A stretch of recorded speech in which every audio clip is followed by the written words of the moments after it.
ಇನ್ನು public TV ಹೆಮ್ಮೆಯ ಪ್ರಸ್ತುತಿ ವಿದ್ಯಾಪೀಠ 8ನೇ ಆವೃತ್ತಿಯ ಮೊದಲ ದಿನ ಭರ್ಜರಿ ಸ್ಪಂದನೆ ಸಿಕ್ಕಿದೆ. ಬೆಂಗಳೂರು ಅರಮನೆ ಮೈದಾನದಲ್ಲಿ ಎಜುಕೇಷನ್ ಎಕ್ಸ್ಪೋಗೆ 4500ಕ್ಕೂ ಹೆಚ್ಚು ವಿದ್ಯಾರ್ಥಿಗಳು ಬಂದಿದ್ದರು.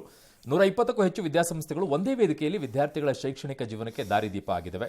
ಕಾರ್ಯಕ್ರಮವನ್ನು ಪಬ್ಲಿಕ್ ಟಿವಿ ಮುಖ್ಯಸ್ಥರಾದಂಥ HR Ranganath sir, garden city university chancellor doctor VJ Joseph ಅವರು, Rama university VC doctor Kuldeep Kumar Raina ಅವರು, ಕೇಂಬ್ರಿಡ್ಜ್ ಇನ್ಸ್ಟಿಟ್ಯೂಟ್ನ ಚೇರ್ಮನ್ ಡಾಕ್ಟರ್ DK ಮೋಹನ್ ಅವರು, ರೇವಾ ವಿವಿಯ ಚಾನ್ಸಲರ್ ಡಾಕ್ಟರ್ P ಶಾಮರಾಜ್ ಅವರು ಉದ್ಘಾಟನೆ ಮಾಡಿದರು. ಮೊದಲ ದಿನದ ಎಕ್ಸ್ಪೋನಲ್ಲಿ ಸಿಇಟಿ ಕಾಮೆಡ್ ಕೆ ಕುರಿತು ಕೆಇಎ ಕಾರ್ಯನಿರ್ವಾಹಕ ನಿರ್ದೇಶಕರಾದಂಥ ಪ್ರಸನ್ನ ಅವರು ಮತ್ತೆ ಕಾಮೆಡ್ ಕೆ ಪ್ರಕ್ರಿಯೆ ಬಗ್ಗೆ ಡಾಕ್ಟರ್ ಕುಮಾರ್ ಅವರು ಮಾಹಿತಿ ಕೊಟ್ಟರು. ಪ್ರತಿ 1 ಗಂಟೆಗೆ 1 ಬೈಸಿಕಲ್ ಮತ್ತು 3 ಲ್ಯಾಪ್ಟಾಪ್ ಬಂಪರ್ ಗಿಫ್ಟ್ ಕೊಡಲಾಗಿದೆ. ಮೊದಲ ದಿನ 6 ವಿದ್ಯಾರ್ಥಿಗಳು ಬಂಪರ್ ಬೈಸಿಕಲ್ ಅನ್ನು ಪಡ್ಕೊಂಡ್ರು. ಇನ್ನು 2 ಲ್ಯಾಪ್ಟಾಪ್ ಕೂಡ ಪಡ್ಕೊಂಡ್ರು. ವಿದ್ಯಾರ್ಥಿಗಳು ಮತ್ತು ಪೋಷಕರಿಗೆ ಫನ್ ಗೇಮ್ ಕೂಡ ಆಡಿಸಲಾಯಿತು. ನಾಳೆ ಸಂಜೆವರೆಗೂ ಕೂಡ ಎಕ್ಸ್ಪೋ ಇರುತ್ತೆ. ಬನ್ನಿ, ನೀವು ಕೂಡ ನೋಡಿ.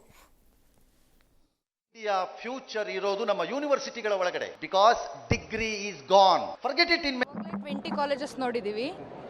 ಇದು ನಮ್ಮ ಸೆಲ್ಫ್ ಎಕ್ಸ್ಪ್ಲೋರ್ ಮಾಡೋಕ್ಕೆ ತುಂಬ ಚೆನ್ನಾಗಿರೋ ಆಪರ್ಚುನಿಟಿ ಇದೆ. ನಮ್ಗೆ ಒಳ್ಳೆ ಆಪರ್ಚುನಿಟಿ ಸಿಕ್ಕಿದೆ. ಲೈಕ್ ನಾವು ಬೇರೆ ಪ್ಲೇಸಿಂದ ಬರ್ತೀವಲ್ಲ, ಕಷ್ಟ ಆಗುತ್ತೆ ಒಂದೊಂದು ಕಾಲೇಜ್ಗೂ ಹೋಗ್ಬಿಟ್ಟು ನೋಡೋಕ್ಕೆ. ಆದರೆ ಇಲ್ಲಾಂದರೆ ಎಲ್ಲ ಕಾಲೇಜಸ್ ಬಗ್ಗೆ ನಾವು ತಿಳ್ಕೊಬೋದು ಒಂದೇ ಸ್ಟ್ರೆಚ್ಚಲ್ಲಿ. ಕೇಳ್ತಾ ಇದ್ದೇವೆ, ಎಲ್ಲ ಇನ್ಫಾರ್ಮೇಷನ್ ಕೊಡ್ತಾ ಇದ್ದಾರೆ. ನಮ್ಮ ಮಗನಿಗೆ ಅಡ್ಮಿಷನ್ ಅಂತ, ಅವನು ಇವಾಗ ಸೆಕೆಂಡ್ ಇಯರ್ ಆಯಿತು. ಈಗ ಇಂಜಿನಿಯರಿಂಗ್ ಕಂಪ್ಯೂಟರ್ ಸೈನ್ಸ್ ಅದು ENC ನೋಡ್ತಾ ಇದ್ದೇವೆ. ಸುಮ್ಮನೆ ಜನ ಜಾಸ್ತಿ ಇದ್ದಾರೆ, ಅಭೂತವಾಗಿದೆ ಅಂತೆಲ್ಲ ಹೇಳ್ಬಿಡೋದು ಸುಲಭ ಅಲ್ಲ. ನಾನೇ ನೋಡ್ಕೊಂಬಂದೆ, ನಿಜವಾಗ್ಲೂ ಸಿಕ್ಕಾಪಟ್ಟೆ ಜನ ಇದ್ದಾರೆ. ಬಂದಿದ್ದಾರೆ. ಅದು 128 ಅತಿ ದೊಡ್ಡದಂತೆ. ಅಂದರೆ ಅರ್ಥ ಏನು, ವ್ಯಾಲ್ಯೂ ಇದೆ ಆ ಮೇಳಕ್ಕೆ ಅಂತ ಅರ್ಥ.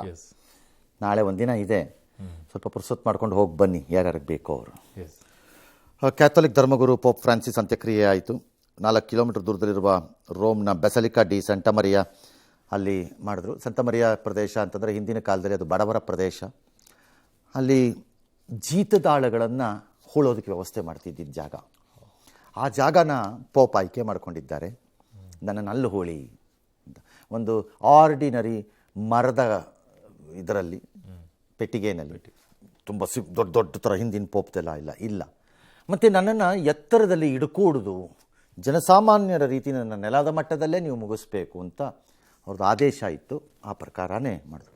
ಇಡೀ ರೋಮ್ ಸಿಟಿನಲ್ಲಿ ಆ 4 6 ಕಿಲೋಮೀಟ್ರು ಅದು ಹೋದಾಗ ಅಭೂತಪೂರ್ವವಾದ ಜನ.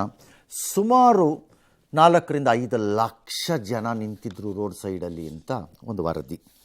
ಭಾರತದ ಪರವಾಗಿ ದ್ರೌಪದಿ ಮುರ್ಮು ನಮ್ಮ ರಾಷ್ಟ್ರಪತಿಗಳು ಅಲ್ಲಿ ತೆರಳಿದ್ರು, ಗೌರವವನ್ನು ಸಲ್ಲಿಸಿದ್ರು.